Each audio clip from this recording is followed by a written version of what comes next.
So this is a brief overview of orthopedic approach to ankle sprains. So ankle sprains are an inversion plantar flexion injury that damages the lateral ankle ligaments. And here's a picture. Crowd, and when you jump and you come down, sometimes your feet don't go firmly on the floor. They hit the side of another player's foot. When you roll the ankle, you turn the ankle. Let's just hope they'll take him straight in for x-rays, and hopefully they'll be negative. But you won't be. So what we want to do now is kind of review what kind of injury that is, and then also what are some of the other differential diagnosis that's associated with somebody who has that injury. So when you can see that on the basketball field, when you can observe the mechanism of injury, the diagnosis may be a little bit easier, but oftentimes patients either aren't good at relating the mechanism of injury, or it's just unclear. So the first step in kind of differential diagnosis of ankle sprains is making sure it is a lateral ankle sprain. So here on the left we have a kind of standard higher grade ankle injury with a lot of swelling and ecchymosis around the ankle. And then here on the right we have a focal swelling up around the distal tib-fib joint. Well, a high ankle sprain is an injury of the distal tib-fib joint, so that's what you're seeing on the right. And on the left, the swelling is kind of more diffuse, and that's more typical of a lateral ankle sprain, where it's in more the ankle joint itself, the talocrural joint, rather than just the distal tib-fib. Another important concept with injury mechanisms has to do with the effective dorsiflexion and plantar flexion on the talocrural joint mechanics. It's super important to understanding injury mechanisms is to note that when the ankle's dorsiflexed, the congruity between the talus and the mortise is higher. So internal rotation and external rotation when you're dorsiflexed causes fractures of the malleoli and high ankle sprains or separation of the distal tib-fib joint. And when the ankle is plantar flexed, the congruity of the talocrural joint is less, and so therefore there's a lot more laxity in the joint, and that's when you get things like lateral ankle ligaments tears.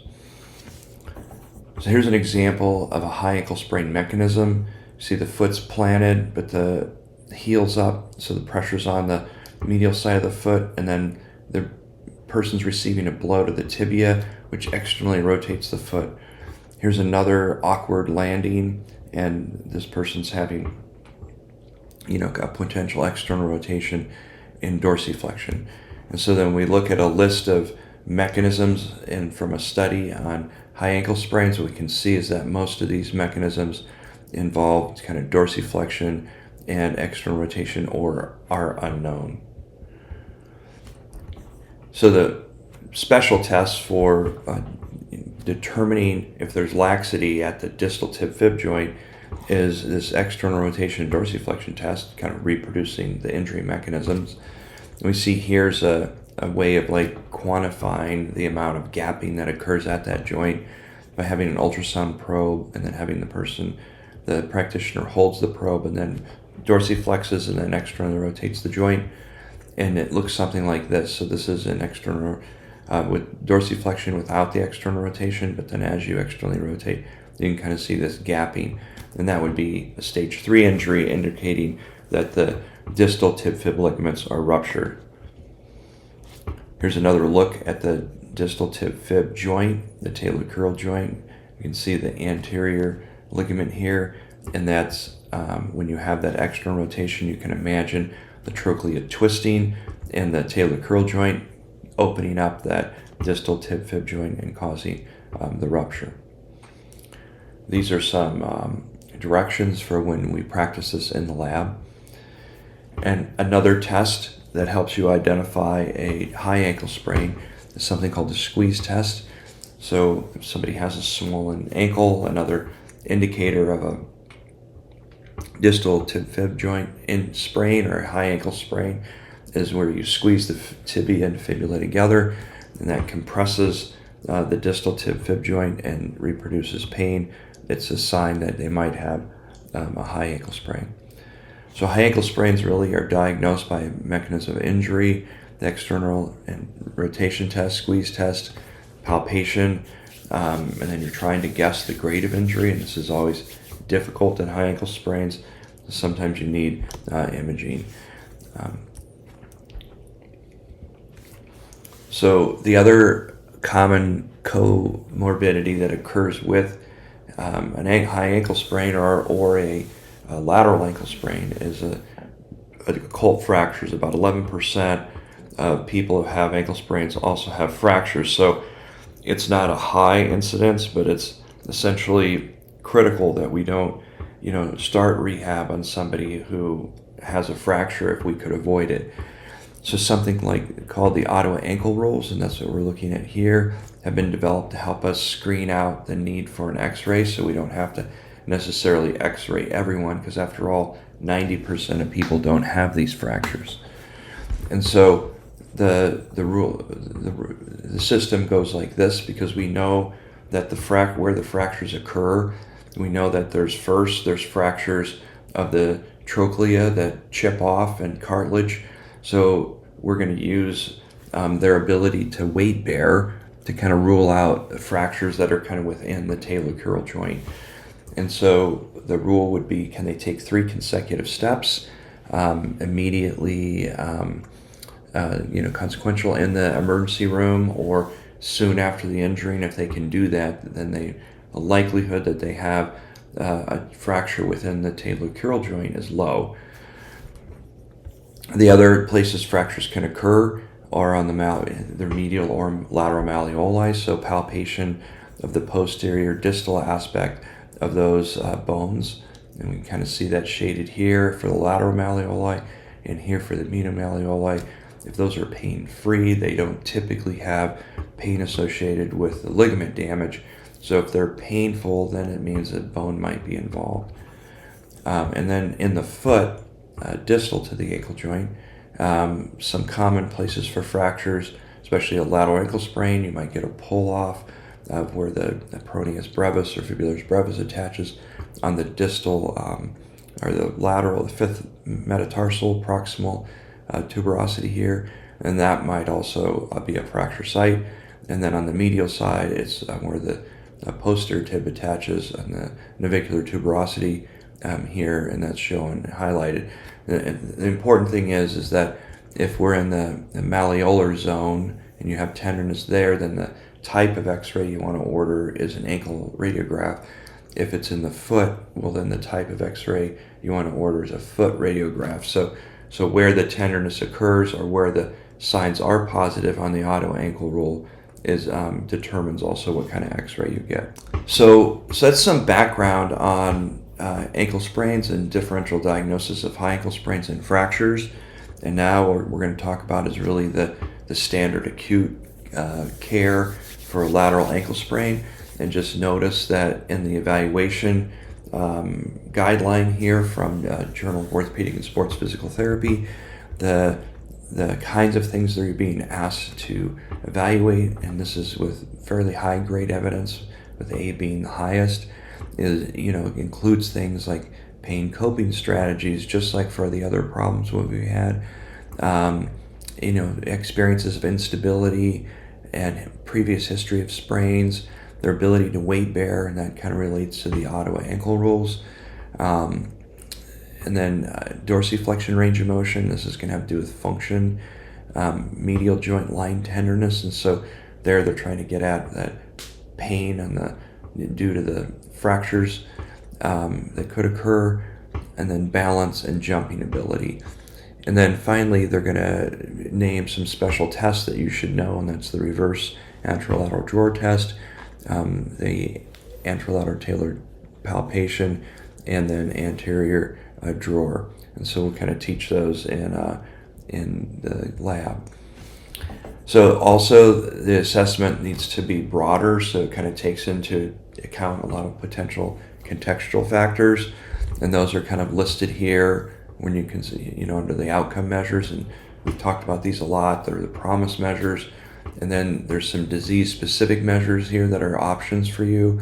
And then also the self-efficacy measure, and then a measure that's about fear, kinesiophobia, and then also one that would be recommended is a Cumberland ankle index, and that we'll kind of go over later for chronic ankle instability. And we have a whole host of physical impairment measures, and then finally over here some performance measures. We'll kind of go through those. We'll start with just another look at where an injury like this that's isolated to the lateral ankle ligaments leaves a person when both the anterior tibiofibular ligament are injured, and that's the motion here that's an anterior drawer that's controlled by the anterior tibiofibular ligament. And then when we also have an anterior drawer instability with a talar tilt, which is shown here on the right, then that is also showing that the calcaneofibular ligament's injured. So anterior tibiofibular and calcaneofibular on the right. So here's some of the tests you can use, and we'll try to experiment with these in class. You can see here's the two tests for inversion motion in looking at talar tilt, and here's one that they're trying to grab the proximal part of the talus, and move it in the ankle mortise, and then here's one where they're trying to isolate the subtalar joint. So where you have your hands, you might be able to get a little bit more reading on the talocural joint versus the subtalar joint. And then here's the standard kind of anterior drawer test that you've seen, or you might have learned before. And this one has been used, but its reliability is not quite as good as this reverse anterior drawer test. And this is what we'll learn in class. We'll kind of learn both of them. Essentially, here the foot's going to be stabilized on the plinth or on the ground, and then you're going to push the tibia to get the anterior drawer sign and measure that instability.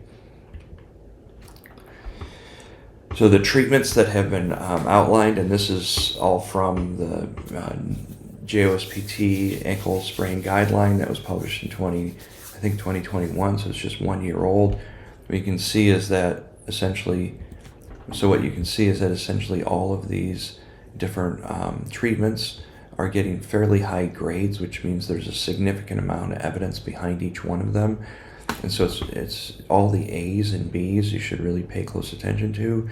And essentially what they're saying is for an ankle instability problem like a lateral ankle sprain, bracing is really important. And they're not telling you about a specific brace, so you can wear a stirrup brace, an ankle lace-up brace. All of these help protect a person from re-spraining while you're rehabbing, because there's this risk of re-spraining, because essentially what's happening is once they have laxity, the ATFL and the CFL tend not to heal, and so the likelihood of them continuing to have laxity long term is high. And so the importance of bracing in the early phases can be quite high if patients aren't stable, and that's most of them. Okay, so bracing of some type, both for just healing as much as possible, because some patients do reattach their ATFL, but most do not. And then or for prevention of re-spraining. It also can help with swelling, right? And then essentially once you're you're out of this kind of protection phase, which is where you're going to protect and then you're going to move once you're out of this protection phase, you're going to move into exercise. And most people start this right away just to kind of keep the joint from stiffening, and also to promote fluid flow and remuscular education so that they don't lose muscle mass. And so essentially you're going to start with active range of motion and stretching, and then you're going to move them back to postural control and balance training, and then even strengthening if weaknesses are occurring. and then you're going to focus either on return to work or return to sport.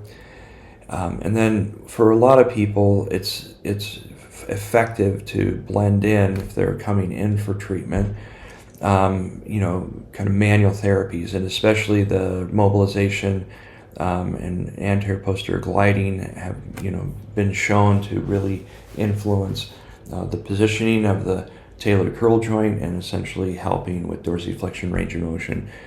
And then there's a whole bunch of other treatments that have kind of lower levels of evidence, like ice is very popular, but in essence, its effect on different things is fairly low, but patients get a lot of pain relief from it, so it's helpful sometimes. And then you can notice this E ranking for psychological treatments is really reflecting the fact that they haven't been researched enough, not that they're not effective. And then we'll talk about chronic ankle instability later. So one of the first focal points of treatment, as the swelling is subsiding and you have them braced and wrapped and icing them, essentially is you're going to focus on restoring or maintaining ankle dorsiflexion range of motion. So the wall test is the thing I like to use. The patients relate to this quite easily, and it gives them a very objective way to know how their ankle is improving. And so we use this commonly in the clinic to assess dorsiflexion range of motion. This is an example of how you can assess posterior gliding in a seated position. So you're kind of translating the ankle backward, and we'll try this in lab. And then here's some manual therapy techniques that you might be able to use to regain dorsiflexion. And these will become important as patients hit that 4-week or 6-week mark and they're not gaining as much dorsiflexion as you would like, or they have an anterior impingement syndrome, which we'll talk about in a minute. And I'll show you another manipulation you can do in the seated position. But the thrust distraction manipulation of the talar curl joint is an important one for you to learn.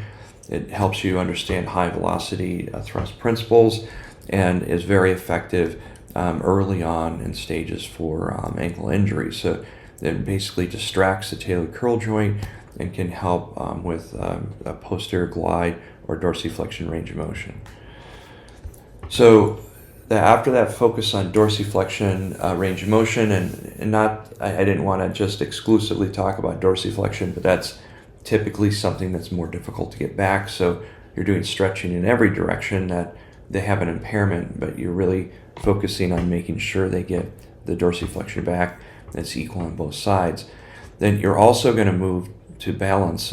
Since this instability is occurring, then what's basically happened is their peripheral input from those ligaments is reduced, and so now they have to kind of reorganize and train their brain really to kind of establish balance control from that ankle.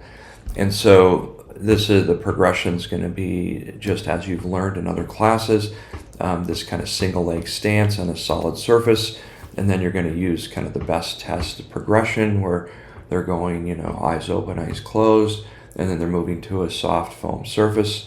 They're going through all those stages, and then they're going to progress to where it's more dynamic than that, and you're having them on something like an unstable surface. Then you're asking them to reach while they're on an unstable surface, and then kind of move in different directions. And then this is just one table from the BESS test. This will be a valuable table for you and patients as you go through care, and you're looking at these kind of common reference values for performance. And this is the stages of the BESS tests as they've been described, but this is kind of pointing out that there's kind of testing, which is the BESS test is great for testing and scoring. You can use that scoring system, right? But then there's also training, and this is, they can practice the test, but it's also more creative to have them try to balance and practice balancing in different positions and then see how that relates to a standing balance position. And so we'll kind of demonstrate some of this in the lab, but until then, I'd like to have you think about what kind of balance activities can you do standing on one leg that's not just standing there with your arms placed on your hands on your hips. Another common thing that's used is the STAR Excursion balance test, and in particular, it's also called the Y test because you focus on the ability to reach forward with the uninjured limb and then reach in a lateral or posteromedial direction, because those are the ones that really kind of challenge, medial lateral control of the ankle, and that's where the balance problem is after a lateral ankle sprain. So here's another progression that is kind of describing this kind of, balance control sequence. And you kind of notice you have like single limb, and then you have a ball toss, and then you have single limb stance with kicking, and now it's becoming more dynamic, and then single step down with single limb stance. So now you're introducing kind of movement, and then you move from there to something called hop to stabilization. And here's a short video of what that looks like. So basically you're hopping and then trying to stabilize for like a second or two. You want to keep your hands in a consistent position, and the idea is that you're trying to kind of stick the landing there. Okay, and then essentially we're going to show like just how that progresses a little bit. Okay, and so we'll do a stage 2 here. And so then this is just the kind of incremental progression you'll introduce. So you'll stabilize and then now hop back without putting the other foot on the ground. So these are successful hop to stabilizations. And a lot of people, when they're first starting these, their feet will land, they'll wobble back and forth, they'll put their hands out to the side, things like that. Okay, so you're going to use these kind of different hop progressions to progress somebody. And we'll go through more of that in class. So the other piece that you're introducing here is functional or sport-specific training. So on the left, we have, we're showing like a drop vertical jump, only instead of landing on 2 feet, you're just landing on 1. And so initially you can start these from a very low height and then progress it by increasing the height and then watching their, basically the way that they land. So are they landing on their forefoot or they're landing on their heel? What's their knee and hip doing when they land? Is their knee too stiff, or are they kind of able to collapse into that flexed hip, knee, and dorsiflexion position to absorb the shock of that landing? And typically, if they don't have the dorsiflexion, basically they'll reduce the hip and knee flexion, so this landing will be stiffer, and that will cause the ground reaction force to be higher. Okay. So the other thing you can do is directly challenge their ability to kind of stabilize their foot in a plantar flexed and inverted position. So you can kind of see this figure of 8 run test if they have a right ankle sprain and they start here on the left side. As they turn or pivot around the cone, what they're putting their foot in, placing their foot in, is plantar flexion and inversion as they kind of turn around this cone. So their speed and being able to turn around that cone and return back to the starting position can be a strong indicator of progress. And similarly, like this kind of crossover hopping task, if it's a right ankle sprain, as they hop to the right and they land on this right side on this triple hop, so they're hopping onto the right, to the left, and then to the right. Basically they're shifting a mass from medial to lateral on the right relative to the right foot, and so that right foot is going to be challenged at this kind of first hop and this last hop, okay, in terms of stabilization. So the timing of this can be a variable for you to show progression, and also the distance that they can do it. So if they hop farther each time, that's also a sign that they're able to take more load and they have more control. So essentially, we've kind of gone over assessment and treatment all at once, but essentially the mainstay of early treatment is bracing, ice, kind of some range of motion training, and then starting off with some balance training as soon as you can. And things like, it's not in here, is things like riding the bicycle is actually very good for these patients because they're getting lots of range of motion, and the movement itself causes a reduction in swelling. So activity is better than no activity, even when they're swollen, especially if the loading's low. So those are some of the ideas for treatment focus and assessments that you're going to do early on in care. But another thing to start thinking about it right away is, what constitutes criteria for return to play or return to work. And so a panel of experts was gathered, and this is what they came up with, is this idea of PASS, which is kind of a nice acronym for passing to go back to work or play. And what the focus is on pain severity. So when the pain during sports participation over the last 24 hours is pretty low, that should be less than a 2 or 3 out of 10 on the BAS, or they have a sufficient ankle range of motion to do their tasks in sports, and they have enough local muscle strength and endurance and power. So that means they can do 25, heel raises, and they can, they seem to be equal side to side in terms of manual muscle testing, and their range of motion is not limited when they perform a squat on the involved side. Those are the kinds of things you're looking at here to know if the ankle range of motion is adequate.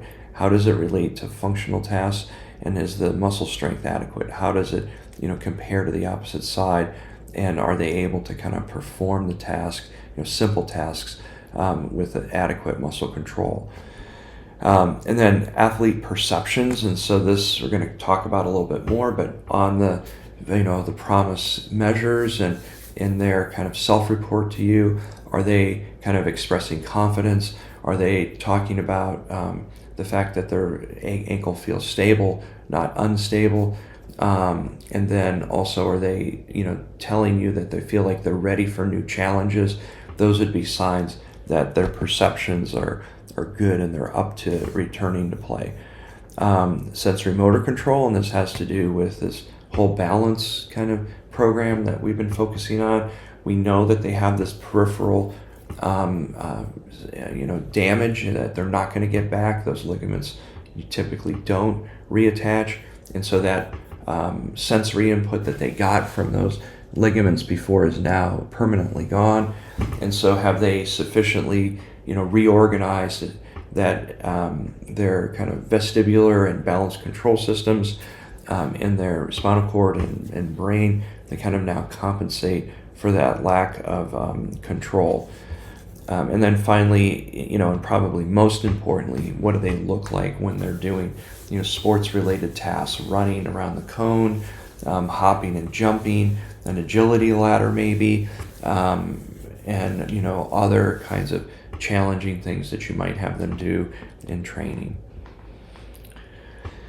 So this is a nice new study that was smaller, but I thought it was kind of informative, so I picked it to kind of share with you. It's in the Journal of Athletic Training from 2018, and it came in there's 2 articles, and this is the first one that's reporting basically the impairment-based measures in 3 different groups of participants that all had chronic ankle instability. And really what they looked at is a 20-minute program. So each one of them did a 20-minute program 3 times a week for 4 weeks. And one group just did strengthening. So they just used a therotubing. They did like these kind of diagonal strengthening patterns, and they progressed the difficulty of the tubing over the 4 weeks. The other group performed a balance program similar to what we just talked about, that included that element of that hop to stabilization that was really intense, and we'll talk about some of that in class. And then also what's unique about this study is, instead of just comparing 2 treatments, they actually did a sham where they just had 13 participants just ride a bicycle and do nothing else. So they got really no specific treatments. And so, it was kind of looking at what's the placebo for an exercise, how much do you get out of that versus actually doing exercise that would help, regain this control of the ankle after an injury. So their outcomes were, some of them were related to strength and balance, like isokinetic testing of the ankle, and then the balance ones were the BESS test, the STAR Excursion balance test, and then the side hop test that we showed you. And then here's their outcomes. So essentially, they would be as you'd expect. The strength and balance group both improved on all of these variables. The strength group somewhat more on a few isokinetic strength variables, and the balance group somewhat more on a few of the balance specific variables. But overall, both strengthening and balancing improved most of these variables about equally. What was interesting is that the sham group did improve some on isokinetic strength and the balance variables, but much less than the other two groups. So this appears to justify the idea that, these strengthening programs that we put these people in and the balance programs are helpful over sham. Okay, but if we also look in the second article on some of the perceived outcomes from the patients, the story changes a little bit, right? So essentially, this is the first measure here is a general health measure about physical disablement. And so what we can note here, it's kind of like the PROMIS measures in the sense that it's not disease specific, so it's not specific to ankle sprain, just disablement in general. And what this one, the score, it's measuring something negative. So basically a lower score means there's less disablement, so they're better. Okay, and that the high score is 25. And here we have the balance group, the strength group, and the control. So really, both the largest improvement and the only one that was statistically significant was in the balance training group.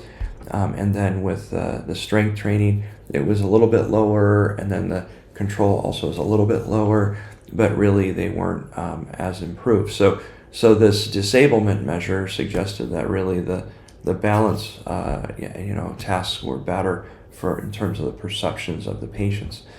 And then when we looked at the fear avoidance belief questionnaire, which is down here, this is even a little bit more interesting because essentially they're the lower scores mean they have less fear avoidance beliefs, and essentially the pre and the post, the dark and then the light, or the white bars. And so we can kind of see all groups improved about the same. None of them were statistically significant just because the sample size was so small. But essentially what this is getting at is that really any of these activities, made the patients feel like they could move their ankles and had less perceptions of fear and avoiding their ankle. They believed more in their ankle health.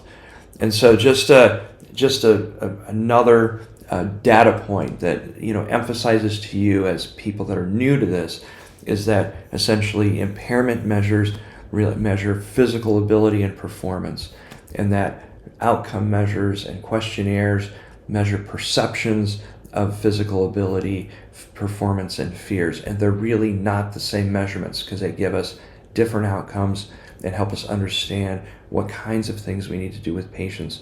And the idea that we need to do both psychological treatments to influence their perceptions and physical treatments to influence the health of their body are supported by this kind of data. So another issue is that you need a plan, because basically what we're going to show here in a minute is that about 40% of people have continued difficulty in spite of our best efforts and evidence-based care. And so here's some outcome data that's from old, but it's really the most cited work on prognosis after ankle sprain. And this first graph is about pain. And so we have like the percentage of people that still have pain at follow-up across, I don't know how many studies, but there's quite a few that had been done on ankle sprain at the time this was published. And we can kind of see, that most people have a lot of, pain at the beginning. This is the percent that report pain at the beginning of their, right after their ankle sprain. And then as time goes on, they've kind of plotted, the longest follow-up in these different studies. You can see that it drops pretty quickly. But then it's kind of surprising that even, here at, 1,100 days, they still have, reporting pain and that kind of long-term follow-up. So most people are, getting pain relief, but there's still some that have difficulty.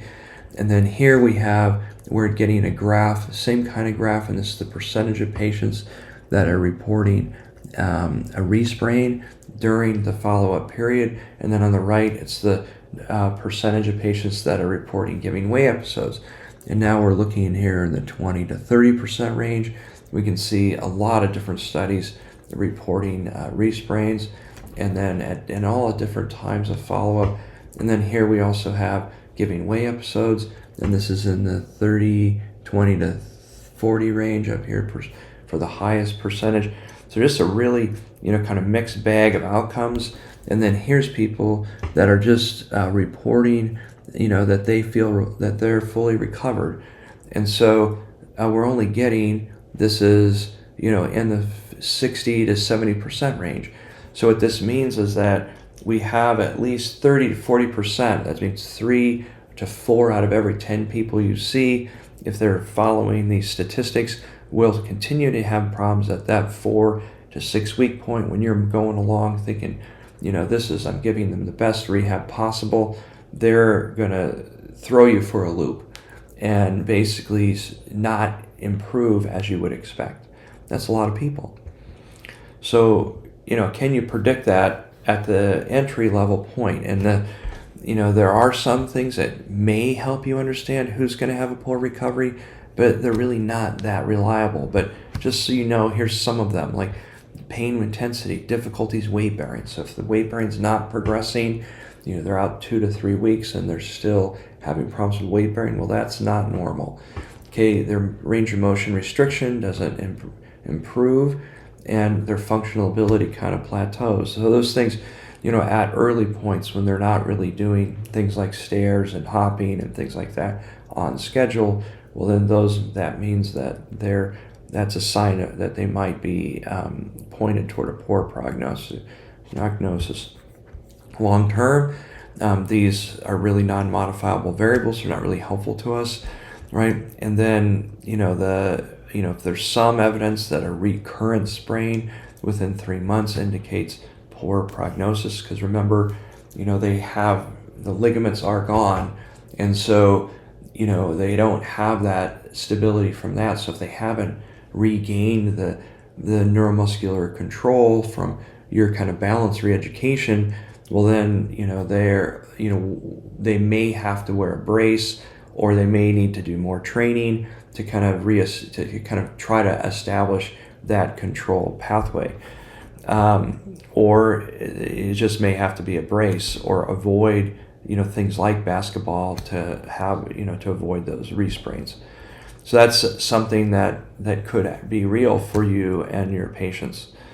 And then that leads to this idea of psychosocial factors. Are they willing to give up sports? Are they willing to consider wearing a brace? Most sports people don't want to wear a brace permanently. They feel it impairs their sports performance, right? But the ability to prevent a future ankle sprain may depend on that. But there's a big gap in the literature as how psychosocial factors affect all this. There is some good data that essentially looking at some of these factors at 4 weeks, especially this list of short-term factors up here at 4 weeks, is predictive of problems at 9 months. Okay, so what are the most common reasons patients fail to improve? Because essentially some of the times they don't improve, it's not just from balance control, it's also from other problems that they incurred when they had their initial injury. And those 3 problems that we're going to talk about are Fibularis tendon problems, something called anterior impingement syndrome, loose bodies or synovitis that occurs because of chipping of cartilage or strain of the capsule, and then chronic ankle instability, which are really an ineffectiveness of the rehab program to reestablish balance control. So this is what the 2 types of Fibularis problems that you'll see, which is subluxation of the tendon, and this is from the retinaculum that attach that tendon to the back of the fibula, or distally on the calcaneus. Either one of those is ruptured. You can have laxity of these tendons and they kind of slide over the malleoli, and this is what it looks like. Or you can have a tear in the tendon which basically occurs when the tendon slides up on the fibula, and that causes it to tear, and you can see that these tears are usually longitudinal. You can kind of see that demonstrated here. So how are you going to know this? Well, usually it's difficult to just detect. There's a lot of pain and swelling in this area right after the injury, so you usually discover this during the rehab. And what you're noticing is there's pain on palpation over where the tendons run, so it's back here in the posterior aspect of the malleoli, and then distally.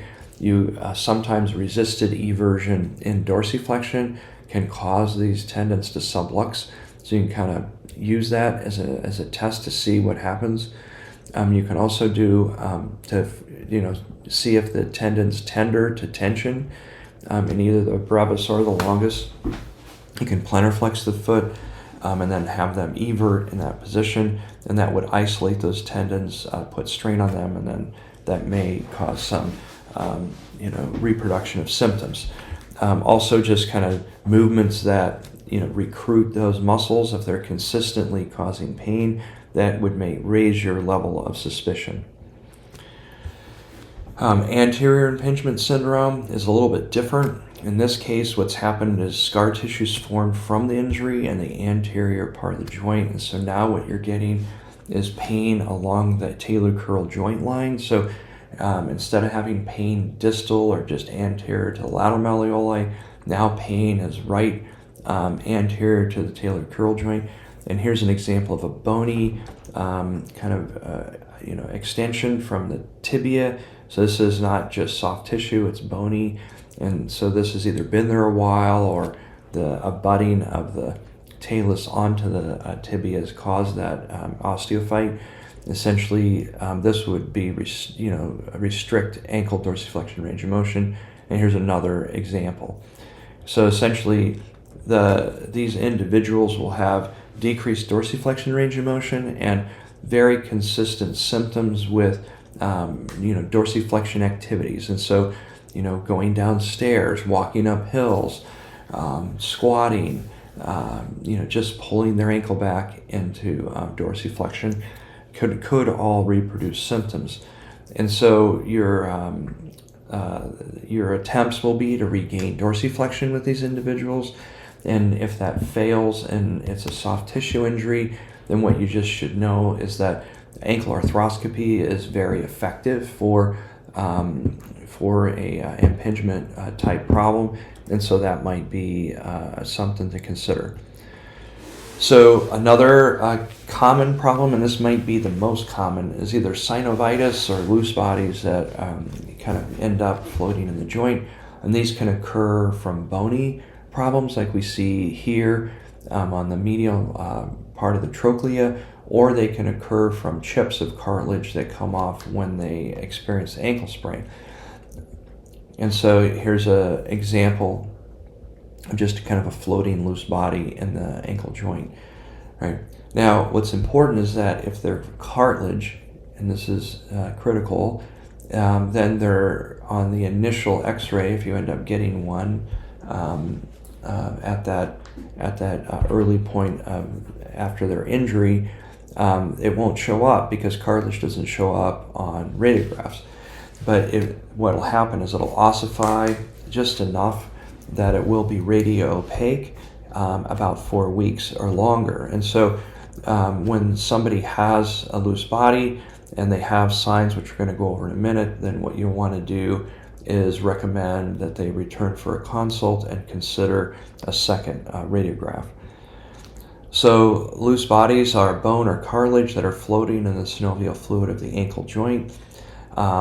Diagnosis is not easy. This is again going to usually occur, at some point in their rehab after their initial injury, either if they're rehabbing it on their own or they've come into you're working with them in the gym, and essentially they're not progressing. They've had their kind of protection and non-weight bearing period, and during that they've improved, but then now when you go to weight bear and try to progress their activities, they experience pain and swelling.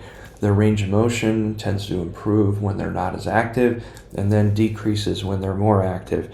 The pain may come and go a little bit, but they have this thing we call reactive swelling. When they're not active, the swelling goes down. when they are active, the swelling goes up. So these are difficult to decide, like if this is enough, but the only way you can really mark this is that they're not progressing as they should, and the pain is kind of lingering. And so this is one of those things that could be causing that. So then the last thing is, so then we go back to our differential diagnosis graph from the guideline. We can notice on the right side of this, we also now find this term chronic ankle instability, and we see the evaluation component. The evaluation component for this really is, focusing on the number of reoccurrence and what they've had in terms of previous treatment. And essentially, one of the key outcomes that's going to be used, and this is the diagnostic classification, is the Cumberland Ankle Instability Tool. So we're going to take a look at that now. And this is it. I want you to look at all the different items for a minute.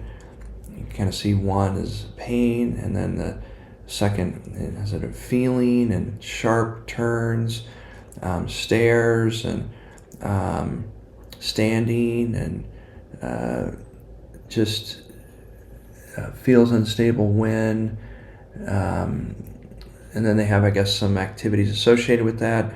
But basically, out of 9 different items, only one is on pain. And so what this means is that really essentially chronic ankle instability is typically episodes of and giving way and respraining, with pain associated with the resprain. But then between those episodes, there's no problems. People feel very good as long as they're not doing something that causes them to give way or causes their ankle to have a sprain. And so if somebody has kind of chronic pain, like they're having pain all the time with just walking, they've migrated out of a chronic instability state, and they're moving toward kind of an OA state or an ankle arthritis kind of problem, right? And so chronic ankle instability is much more common. Ankle arthritis is very uncommon, but it's the only OA that occurs in young people under 65 because of either trauma from a fracture, or if they've had enough severe ankle sprains, they can start to experience ankle arthritis. But this is the scale that's used, and they kind of score this. I got this from online, so you can kind of look it up if you want. But essentially, if they get a less than 27 on this particular scale, then essentially they have, chronic ankle instability. So essentially, thank you very much. What we're going to do next is in class, I'm going to ask you to go over cases and differentiate high ankle sprains from low, fractures from non-fracture. We're going to do, differential diagnosis of the anterior impingement, loose bodies, chronic ankle instability, and this last one, Fibularis tendon problems. Okay, so be prepared for that, and I can't wait to see you all in class.